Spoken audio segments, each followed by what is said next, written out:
হুজুর আমরা কিংবা আমি মুহাম্মদ সাল্লাল্লাহু আলাইহি ওয়াসাল্লামের গোলাম, এমনটি বলা কি শিরিক নয়? কারণ যেখানে কোরআনে স্পষ্ট বলা আছে মুহাম্মদ সাল্লাল্লাহু আলাইহি ওয়াসাল্লাম আল্লাহর গোলাম, তো মানুষ কি মুহাম্মদ সাল্লাল্লাহু আলাইহি ওয়াসাল্লামের গোলাম এ কথা বলা যাবে? আমাদের দেশে একজন নামকরা বক্তা রয়েছেন, তিনি সবসময় মিলাদ কিয়ামের পক্ষে কথা বলতে গিয়ে নিজেকে বলেন আমি নূর নবী মুহাম্মদ মুস্তাফা সাল্লাল্লাহু আলাইহি ওয়াসাল্লামের গোলাম।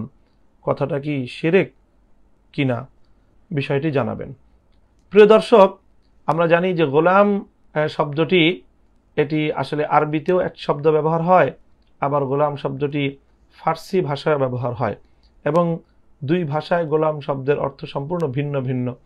আরবি ভাষায় গোলাম বলা হয় সন্তানকে, অথবা বালককে, ছোট মানুষকেও গোলাম বলা হয়, সন্তানকেও গোলাম বলা হয়। আরবি ভাষায় গোলামের এই অর্থ। আর ফার্সি ভাষায় গোলামের অর্থ যেটা বাংলায় আমরা বুঝি যে গোলাম মানে হলো কৃতদাস, এরকম দাস অর্থে গোলাম ব্যবহার হয়। আরবিতে এই দাস অথবা গোলামের প্রতিশব্দ হলো আব্দ। এই জন্য কোরআনে পাকের মধ্যে আল্লাহর নবীকে আব্দুল্লাহ বলা হয়েছে এবং আব্দুহু বলা হয়েছে। রাসূল সাল্লাল্লাহু আলাইহি ওয়াসাল্লাম হলেন আল্লাহ পাকের আব্দ। ওই আব্দের অনুবাদ আমরা বাংলা ভাষায় করে থাকি গোলাম, এবং এই গোলাম শব্দটি বাংলা ভাষায় এসেছে মূলত ফার্সি থেকে। এখন প্রশ্ন হলো, কোনো ব্যক্তি আল্লাহর গোলাম হওয়া ছাড়া বা আল্লাহর দাস হওয়া ছাড়া অন্য কোনো মানুষের দাস হতে পারে কিনা? এই বিষয়ের স্পষ্ট জবাবের জন্য আমাদেরকে আরেকটি বিষয় বুঝে নিতে হবে। সেটি হলো, দেখেন আসলে দাস দুই অর্থে ব্যবহার হয়।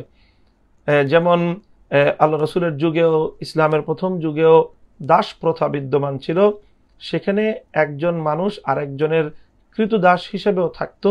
সেই কৃতদাসের প্রথা এটি ইসলাম ধর্মে সিদ্ধ এবং বৈধ পন্থায় ছিল। তাদেরকে কোনো ব্যক্তির দাস বলা হতো, কোনো ব্যক্তির গোলাম বলা হতো, কোনো ব্যক্তির আব্দ বলা হতো, যে আব্দু ফুলানিন, অমুকের দাস, অমুকের কৃতদাস, অমুকের গোলাম, এই অর্থে।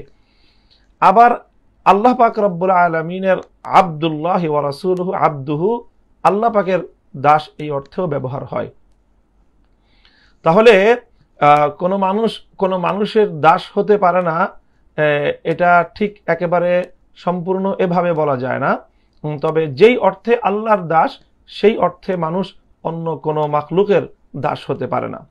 হ্যাঁ, মানুষ আরেকজন মানুষের দাস হতে পারে। যেমন ইসলামের প্রথম যুগে এটা প্রচলন ছিল এবং সেটা বৈধ এবং সিদ্ধ পন্থাতেই রয়েছে। সেটা হলো মানে কারো কৃতদাস হতে পারে, এবং তাকেও, যে কারো কৃতদাস হবে তাকে তার মালিকের গোলাম বলা হয় বা তার মালিকের দাস বলা হয়, এবং মালিককে তার মাওলা বলা হয়। এ থেকে রূপক অর্থে আরেকটি ভাষা ব্যবহার হয়। রূপক অর্থে যেমন কৃতদাস তার মনিব এবং তার মালিকের সম্পূর্ণরূপে আনুগত্যকারী হয় এবং মালিকের ইচ্ছায় সে পরিচালিত হয় এবং সম্পূর্ণরূপে তার নির্দেশনা মান্য করতে সে বাধ্য থাকে। ঠিক তদ্রূপ কোনো মানুষ যখন কাউকে এমনভাবে আনুগত্য করে, তখন সে আনুগত্যের সর্বোচ্চ পরাকাষ্ঠা প্রদর্শন করণার্থে সে নিজেকে তার দাস বলে উপস্থাপন করে থাকে। তো এই অর্থে দাস একজন মানুষ অবশ্যই যার আনুগত্য সে করবে, সে নিজেকে তার দাস হিসাবে উপস্থাপন করতে পারে। তবে আল্লাহ পাক রব্বুল আলামিনের দাস যে অর্থে, সেই অর্থে মানুষ নিজেকে অন্য কোনো মানুষ, অন্য কোনো মাখলুক, এমনকি স্বয়ং রাসূল সাল্লাল্লাহু আলাইহি ওয়াসাল্লামের দাস বলেও সেই অর্থে আখ্যায়িত করতে পারে না। সেই অর্থে তো মাখলুক আল্লাহর সৃষ্টি, সেই অর্থে তো মানুষ একমাত্র আল্লাহর দাস, আর আল্লাহই সকলের মালিক।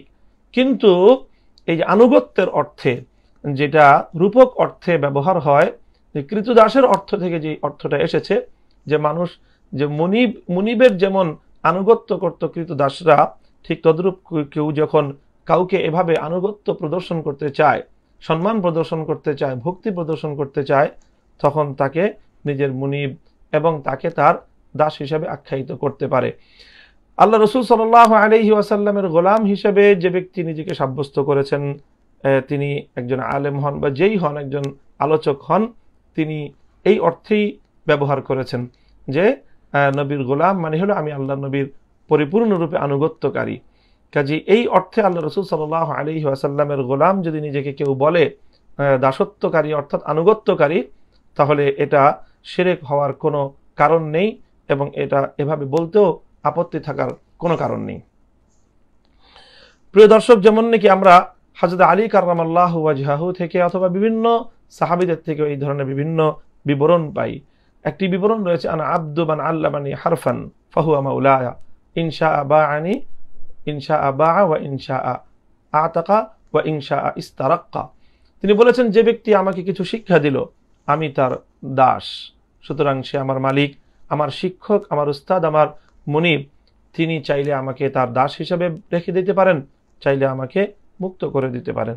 এই ব্যবহার থেকে আমরা বুঝতে পারি যে রাসূল সাল্লাল্লাহু আলাইহি ওয়াসাল্লামের দাস হিসেবে, গোলাম হিসেবে নিজেকে আখ্যায়িত করা এটি রাসূলের সৃষ্ট এই অর্থে নয়, বরং রাসূল সাল্লাল্লাহু আলাইহি ওয়াসাল্লামের আনুগত্যকারী এই অর্থেই নিজেকে দাস হিসেবে, গোলাম হিসেবে ব্যক্ত করা হচ্ছে।